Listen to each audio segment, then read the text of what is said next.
Hi, this is Kamera Points in the Bible, day number 151, Esther chapter 6 through chapter 10. Great points. Interesting. I love how one of the points that we're shown here is when we do what is just right. The people who we do right for, they may forget that we did that right. And we just need to know that whatever we're doing it as unto God, expecting nothing in return, and watch God work. You don't even have to watch God work. Just go about your business, and when you least expect it, God's going to bless you.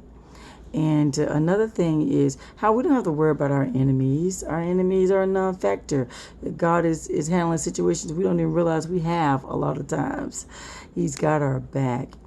And another thing is how we need to be careful of our emotions, our greed, our pride. Yeah, learn how to be thankful. Don't let Satan distract you from what God has, how God has blessed you, or his blessings that he's bestowed upon you. Okay, and as a people, as we come together to recognize God, to live a life pleasing to him, there are rewards. There are rewards, guys, because he wants us to know him, to trust him, to obey him, to love him with a whole heart. So with that said, here's the summary.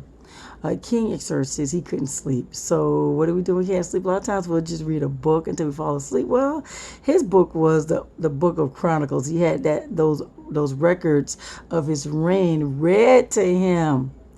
So he found that, or he was reminded as well, that there were some assassins, out to get him. Mordecai was the one who exposed them. And so the king was like, well, did I ever, what was his payment for this, right? And so they're telling him nothing was done for him. Okay, so get this. You had Haman, who was on his way to come and ask the king, can he have permission to execute, impale Mordecai? Number one, this right here. God is so good. In his time, things are revealed. If you're overlooked, don't worry about it. In God's time, he will bring it to light. Okay? So Mordecai, when he exposed those two, look at how God is reminding the king of that situation at the right time. Look at this. Haman wants permission. Can he impale Mordecai? But this is the thing. The king was like, what should I do for a man who delights, who I'm delighted in? So he's like, seek a noble man. So the servant who was with him said, Haman's out there. So he calls Haman. Haman, what should be done for a man who the king delights in? How should I honor him? And so Haman thinks that it's him.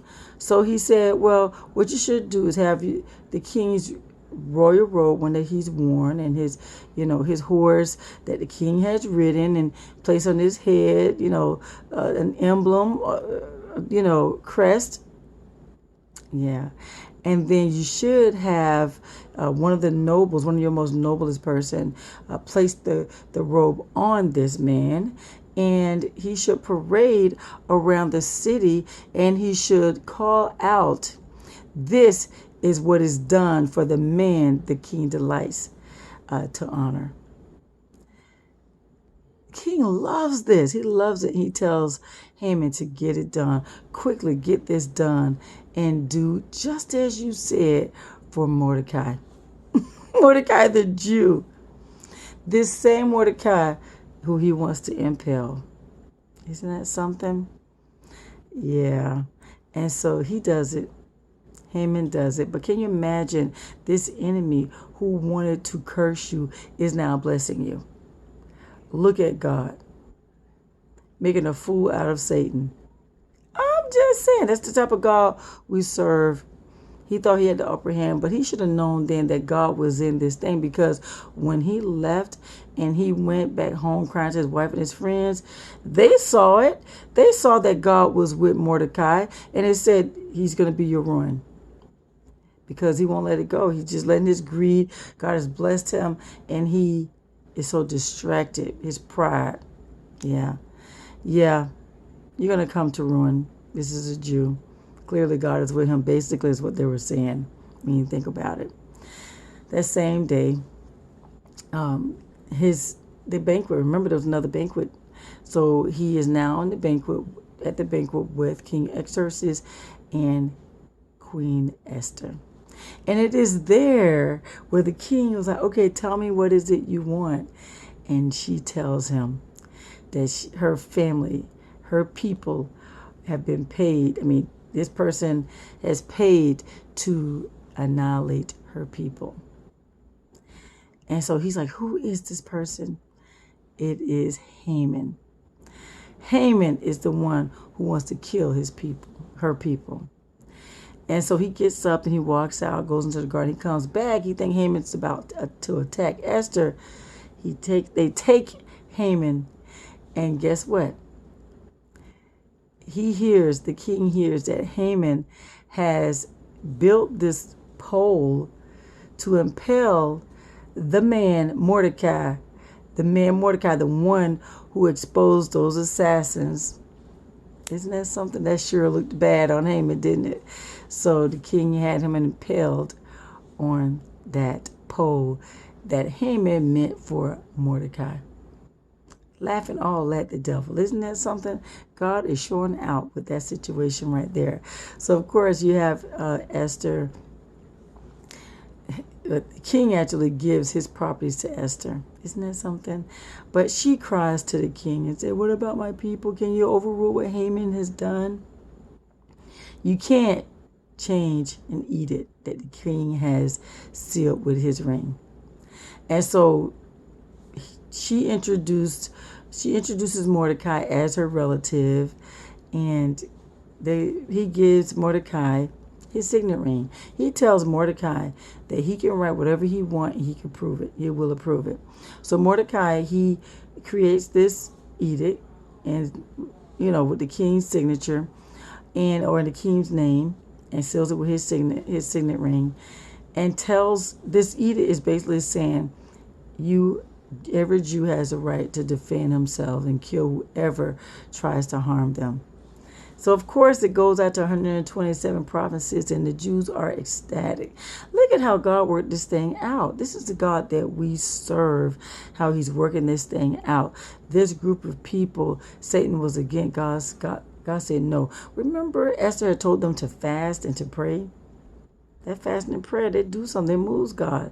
It helps us to focus on God. Isn't that something? God hears us. He says, you know what? They're chasing themselves. They're really seeking me. I'm going to step in. I'm going to do something. And that's what he did. But it turned out pretty good. What the Jews actually did, they actually killed a lot of people. They were supposed to be killed, but they killed a lot of people who tried to harm them.